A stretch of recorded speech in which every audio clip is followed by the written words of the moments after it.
Hello, everyone, and welcome. So today I have Jessica Rodriguez, who is our June guest expert for the Author Transformation Alliance. So I want to just get started today, Jessica. Thank you so much for being here. I would like to start with just asking you, a little bit who you are and what you do. So, Jessica Rodriguez, I am a Business and Visibility Strategist for female entrepreneurs who are looking to really maximize and leverage their time in order to increase both their income and their impact in their online business. Awesome. And then can you talk a little bit about the productivity side and how you got into that?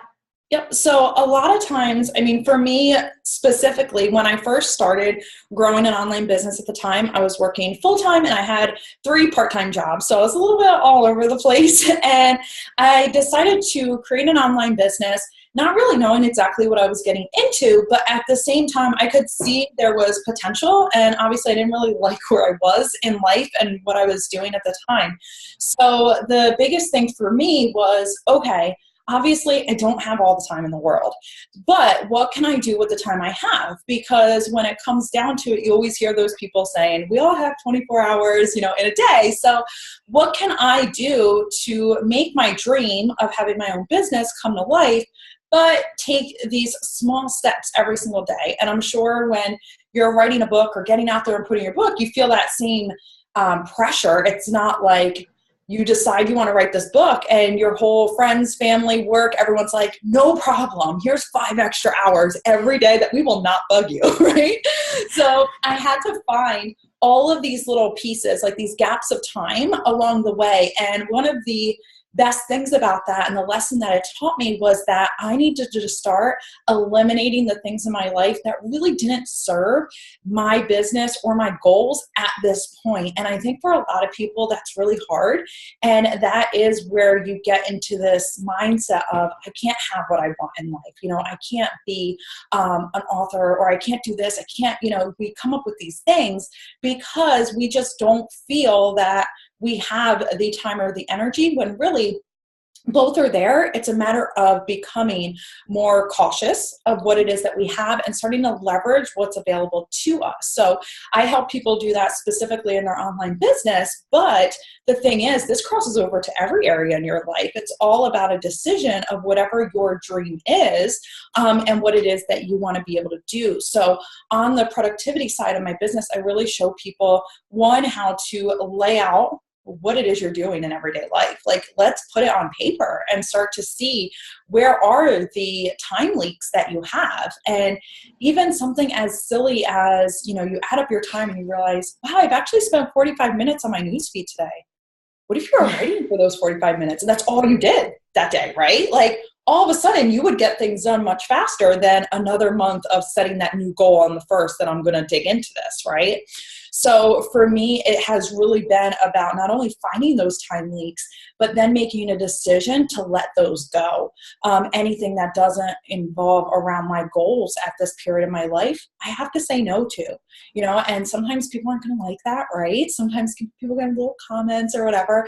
But again, this is your life. So being willing to say, you know what, I can't go do those errands for you anymore. I know I was doing them every week, but right now it just doesn't fit, and not being sorry about it, Yeah.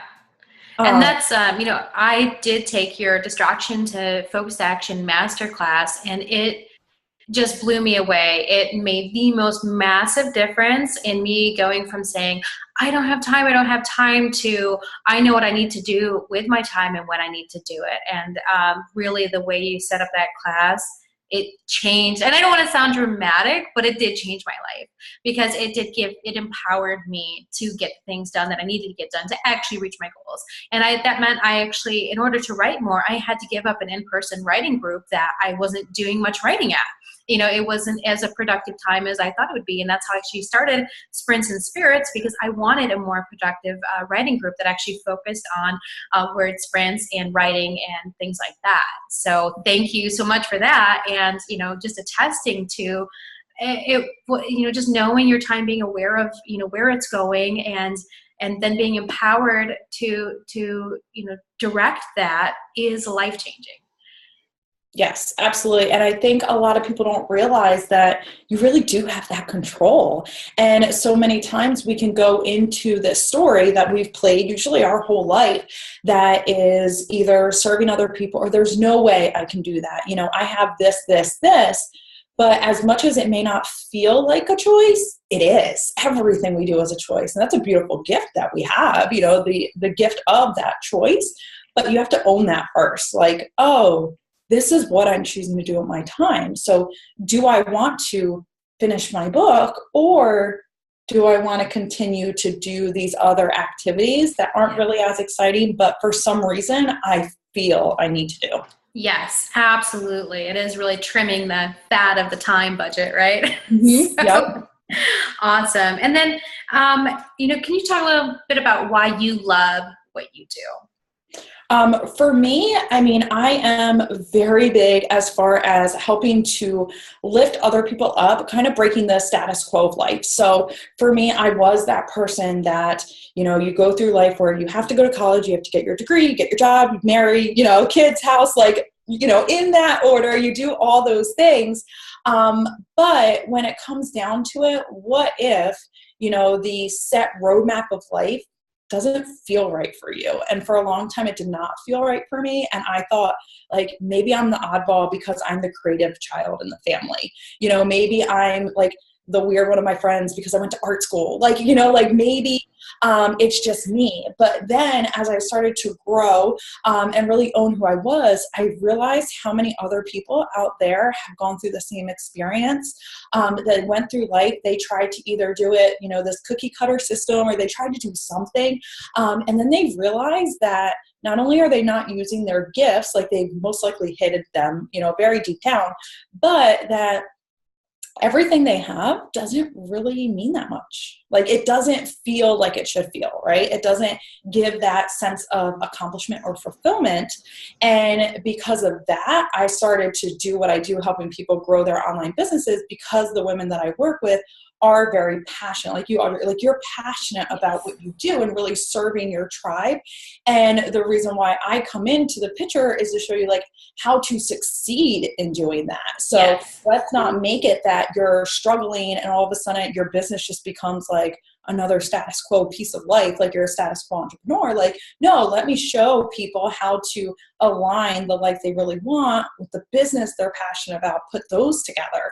So that really drives me, because I really think a reason that we have a society the way we do today and so much turmoil is because there's a lot of people who followed somebody else's path, and at the end of the day, they're not truly fulfilled or happy. And that's where a lot of that anger and resentment and things like that start Yeah, to come I in. think you're spot on. People are so angry and Mhm. lashing out because, Yeah. they can't really look inward and identify what's going, what's not congruent, not Mhm. aligned. So absolutely. And then what would you say was your first moment in knowing that you were on the right path to helping other people like you've been talking about?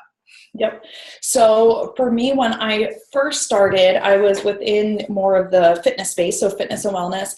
And I just kept getting these messages from people where I was just linking them up to like things that I was, of course, passionate about. And I was sharing my story of how I was replacing my income and I was working towards this goal.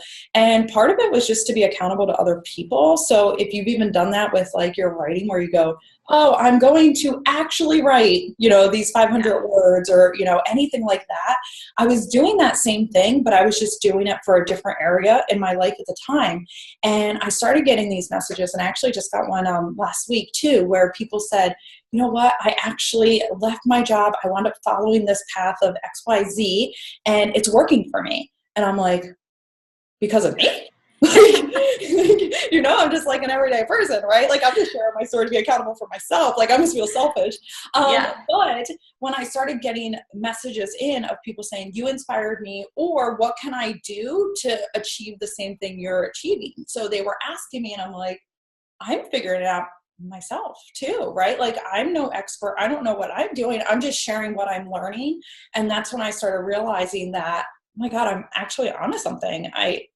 I know more than I think I do, or simply the fact that I'm willing to take action that a lot of people are afraid of. So if I'm showing them how to do that, then what if I just like leaned into that? And that's kind of where that spark started to come from it all. Yeah, that is wonderful. And that's a really good point to hit on. I think a lot of times we don't give ourselves credit for what we do know. And we're constantly looking, seeking outside, or toning down or talking down our own experiences and how far we've come in a certain area, whether it's writing and publishing or, entrepreneurship or anything, which I think being an author and being an entrepreneur are very, very similar. So, Oh, yeah. but yeah, it's, what kind of mindset things did you have to overcome to, to own that you were a few steps ahead and you did have the power to reach out and to mentor people and to help them, achieve the things they envisioned? Mm-hmm. I would say the two biggest ones for me is I'm not good enough. So that's something, you carry everything from your past with you and it shows in everything you do. So for me, it's like, well, I was never the person with the good grades. I was never the person with this, right? So you think of all the reasons you're not qualified. So not good enough. So why should somebody listen to me? Like I wouldn't even listen to me. And it's just like my own thoughts. And it's funny because even transitioning over, and Audrey knows this, I'm working this year on writing my first book, but it's a memoir. So I have hit roadblock after roadblock, and they're all the same ones I've had in like my entrepreneurial journey. So who am I to be writing this? Who wants to read what I am writing? Like, who cares about this area of my life? Like, am I just like putting these words on paper and nobody's going to read it? So I get these same thoughts. And it's funny because at the beginning of my business, I had the same thoughts. Like, why does somebody want to follow my random Facebook page of me just talking about like, here's me working out, here's me leaving my job. Like, am I bragging? Am I like, I don't know. So I just kept doing it despite the fear. And something that I still do till this day is when I do catch like myself, like trying to say that, I lead with that. So, it could be the fact that, you know what, I'm so afraid and I've used this for my income. Like I'm afraid that people are going to judge me for how much money I make, for what I do. Like, oh, it must be a scam. It's on social media, right? Like anything like that. So what if I just lead with that? Like, look, I already think it, right? Like I already have that fear. So like, whatever. And then I started realizing that people embrace that too. They're like, oh, I have that same fear of celebrating my wins, celebrating my success. Like, and I'm sure you get a book published, whether you're self-publishing or you're going through somebody, all of a sudden those thoughts would come up of like, well, who am I? Like, why are they publishing my book? Or who am I to publish my own? Like, I think my words are that great. Yeah. And, you're like, and you even have like those people who are haters who will speak to your own thoughts of, am I good enough? And they will, there's so many 1-star reviews of people who just didn't connect with it and assume that you should have never been published, whether it's self-published or traditional published. Mm-hmm. They will just rail on a book and, we can't control that.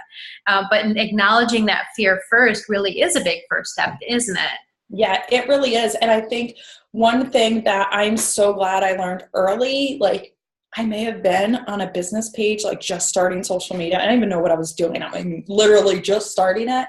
And I had someone attack one of my posts. And I was like, I didn't even know how to handle myself. I'm like, I'm a nice person. Like, I'm just sharing my recipes. Yeah. Like, you're always going to have somebody who has this social courage, right? Yeah. And it was one of the best things. At the time, no. Like, I totally cried. I wanted to cancel my whole account. Like, the world was ending.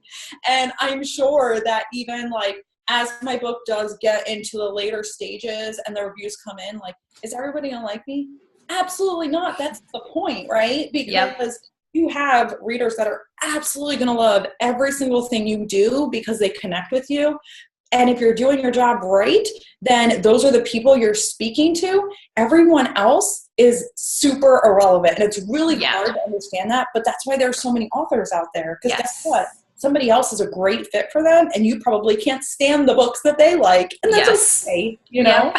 Exactly. So really being able to kind of separate yourself from that. And the other thing too, if you don't have one right now, I would keep like a celebrate me kind of folder. And same thing with reviews. Like it could be so easy to fear the one bad review or just like stew on it. Like I had a nasty message about 2 days ago. And like for a minute I was like, ooh, what I want to write back, right? Yes. And then I just deleted it because I'm like, you know how many other messages I have for the Yes. same email? Exactly. I You feel you. know? I recently got my first hater, and Mhm. you can't understand it, you can't explain it, you can't even remedy it. You just have to acknowledge it and move on, because otherwise it will suck your time and energy. And I have to balance it against all those rave reviews of people who say that I am helping them. You know Mhm. what I mean? So Exactly. Keep a folder for yourself. You're going to need it. We all get it. yes. Delete and keep on moving forward. You'll Yes, forget exactly. So, it. and I guess that's one thing I had heard recently that did help me get over with that was, as soon as you put that yourself out there, you're going to have haters. And guess what? When you have your first hater, that means you're doing something right, because you are getting yourself out there. Yeah. And I think our authors do struggle a lot when your new authors, they struggle a lot with, fear of publishing, which, especially with my experience in the military, it is a very irrational fear. I mean, I get it. I'm afraid too, but the thing is, I don't want to wake up to, someday and I spent 5 years waiting to publish something that I know was ready. Maybe it's not perfect. It never will be perfect. And I think that's something you talked about too. Just put it out there, and we can fix it as we go. Yep. But definitely with new authors, you've got to get exposure. You've got to put your stuff out there in order to even gauge where you're at and then improve, right? Yep. And I will say, a friend of mine, her book just came out in February, and it's through Hay House. She's shared the entire thing to you guys. And I know that Audrey's really big on social media, and I would tell you this girl is a true testament to what happens through her social media following, because everyone who bought, it was this huge fanfare on social media, all the way leading, we watched her write the book, then we watched her publish the book. So it was just people were waiting to buy it. Yeah. And the book, amazing. I freaking love it. It's perfect. Guess what? There's a review out there that says she's completely full. This isn't the real way to meditate. I read the review. I'm like, oh, I really hope she's not taking this to heart. Yeah. All of us, just you've changed my life. So think about the person who needs, regardless of what you're writing, fiction, nonfiction, it's somebody's therapy, it's somebody's release. It's what somebody is going to be using to, help them in life or better them or just give them relaxation. Just write for that person, and just remember that the other people really do not matter.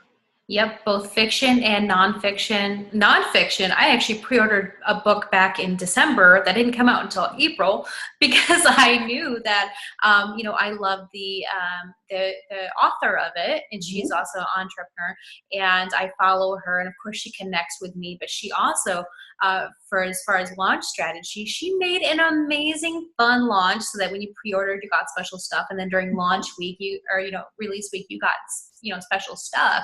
But absolutely, her style connected with me, and she, even though she garnered tons and tons and tons of reviews in the first 2 weeks, because she had her Amazon strategy on lock, but she had, she didn't have all great reviews. There's tons and tons and tons of 5-star reviews from people like me who absolutely love her, and then of course you don't have all. But I tell you what, that book lit a fire inside of me. And what if she had thought about that one bad review that's not gonna, you know what I mean?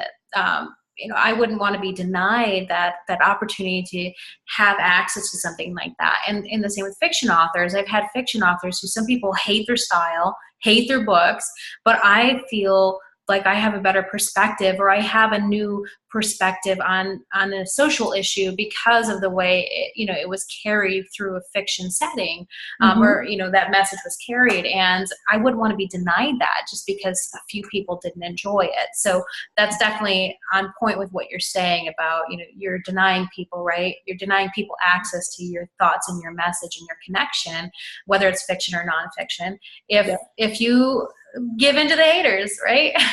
And even something you said that I kind of want to bring back is the fact that, so you pre-ordered a book from somebody you've been following on social media. Yes, she gave bonuses, and same thing with my friend, and to be honest, I haven't even used any of the bonuses, because I would have bought her book regardless. Yep, exactly. Because I've followed her on social. I know her heart. I know exactly. So I didn't even care what the book was about. Yeah. Yep. Honest, at the beginning, like I would have done it to support her regardless. Exactly. You know, and that's where Yeah. social media brings like a whole different level where your audience, once they connect with you, they're automatically going to be connected. The right people are automatically going to be connected to every single thing you put out. Yep. From you, and they know where you're coming from. Yes, exactly. And that's definitely an encouragement to be authentic so we can make real connections with people, whether we're writing fiction or nonfiction.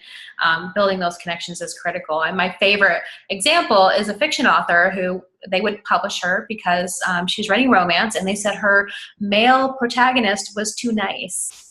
And so they said if she had an agent, and they said, we want to publish your book, but you have to change the male character. They basically wanted to be a bad boy, like a stereotypical bad boy. And she's like, no.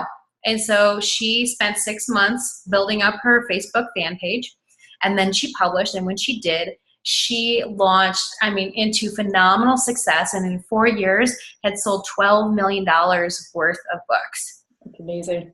Which is, and if she had traditionally published, she wouldn't have made, she's an 8-figure earner because of that. And yet if she had traditionally published, she wouldn't have made that money.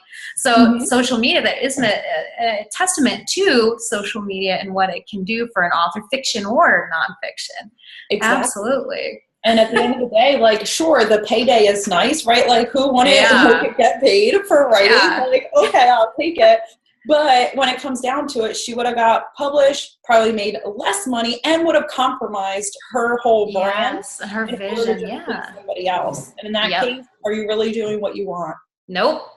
Because then you're going to hate your own book, and that's going to show in everything you do to promote it. You're like, yeah, here's my book, but I don't really like it. Exactly. And the frustration and tears of having to do something exactly like you don't want to do. Instead, she invested time and money into building her social media presence, getting it still professionally edited, and getting great book covers. So she still invested just like the publisher would have done. And then she put out an amazing story and then series of stories that people latched onto and loved. Yeah. So she stayed authentic even with her fiction, and she was a complete success. So she's my favorite example. So real quick, can you tell us a little bit about the masterclass that you so generously created for the Author Transformation Alliance members? Yes. So this is all about rescuing your time. So, no longer feeling like, hey, like time wins everything, everyone else gets my time, but not me. Instead, we're going to go ahead and take that back. So I'm going to take you through this 5-step process, and I still do it now. So if I ever feel out of alignment, or if I hear myself saying, if only I had more time, this is what I go back to. So since you're going to have it in the membership site, like that's your access, and I want to encourage you to use it. So it's going to take you through exactly how to find what the time leaks are in your own life, how to start to take things off of your plate, how to reprioritize of what's the most important thing to you. And this doesn't mean excluding your family. It actually includes those things. Yes. So it's what is the most important to you in your life, so you can honor that along with being an author. So you can have that as one of your priorities. So how to do that, and then how to know in each of those priorities of your life, what are the most important actions you can take each day so that you do feel good. You don't end the day going, oh, well, I did a bunch of stuff, but I don't feel like I accomplished anything. We're pretty much going to end that. So within that training, you're going to see exactly how to rewrite your schedule and create it in a way that's designed for your life. So you're not like cookie cutter in somebody else's schedule and you're like, well, this doesn't work for me. I have 3 kids. I have a full-time job. No, we're going to do it customized to you. So definitely make sure you check that out in the members area, because it is for you to help you really get your stories out into the world. Yes. Oh my gosh, that's so wonderful. And then what was I'm so excited for the members, and they're excited when I started telling them about after I got your class, and I was like, oh, you guys are going to love this. I started telling them a little bit, and they can't wait. It gets released on the 15th, and they're just raring to go. So you're going to have really good attendance for our Q&A. So, but what was your favorite part of creating this with authors in mind? I think for me, because I have a heart for you guys so much, especially as this is a new territory that I'm going in. So it was kind of cool to create this from this view, knowing that I was also talking to myself throughout it. So I was like, okay, like I say that writing my first book is a priority. Let me check myself as I'm doing this training to see if I'm doing the same thing that I am suggesting for you guys. So I wanted to make sure it was real, it was tangible, it made sense. It wasn't just me throwing a bunch of fluff, at you guys. But even as I was going through the training, like for myself, I had a lot of aha moments, which made me go back and like do this exercise for myself. So I can't wait to hear the feedback that comes from this, because I know it's even been helpful for myself to go through it. And of course the Q&A. So, I'm happy to answer any questions for you guys and really, help navigate your own individual, situations in life. Yes, awesome. Thank you so much. And then last question, what message do you have for, aspiring novelists out there who do feel like, they're struggling to find time, they're having trouble with mindset? What would you say to people who want to do something, even whether it's, writing a novel, a poetry chapbook or not, they want to do something big. They've been dreaming of it, but they haven't, figured out a way to do it yet, whether that's that time deficit mindset or something else. Yep.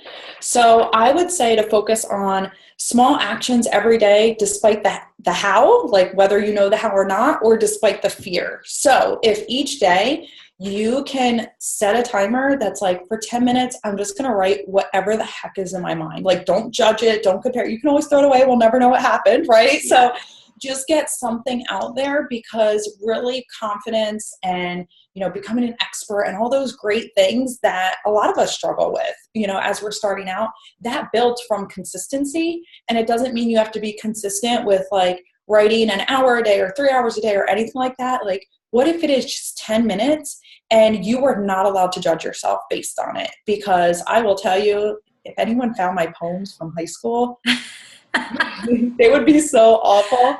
But I have a feeling that's why I'm a good writer now, right? Yes. Because I was doing all these like super messy like drafts. I've always been a creative at heart. So what if you just didn't judge what you put out there and you just let it evolve with you? You'll find that you will be writing sooner than you think. Yes, that is awesome. Thank you so much.